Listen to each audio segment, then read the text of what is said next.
Last question Jain साहब add कंदा से त when will Hyderabad completely clean up from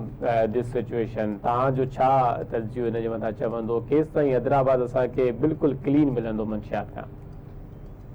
ॾिसो डेली बेसिस ते असांजा ऑपरेशन्स हलन था ऐं हींअर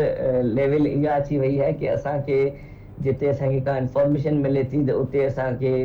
तमामु माइनर लेवल ते माना अगरि 10 ॾींहंनि जी असां चऊं त 10 ॾींहंनि में असां 10 ॾींहंनि जे अंदरि असांखे 2 ॾींहंनि में असांखे अहिड़ी का जेको आहे सो प्रोग्रेस मिले थी जिते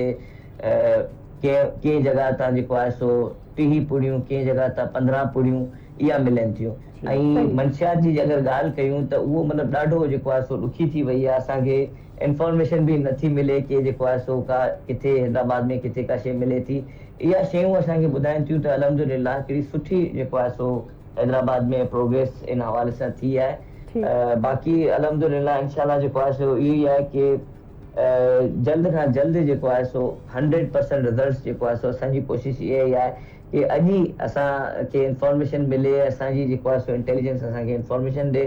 त अॼु के ॾींहं में ई असां जेको आहे हैदराबाद खे 100% क्लीन करे सघूं इंशाल्लाह। Thank you so much Zain Raza Baloch साहब, thank you for your time. अवां असां सां गॾु हुयव ऐं काफ़ी अहम मालूमात अवां असांखे इन केस जे हवाले सां ॾिनी। Thank you for being with us.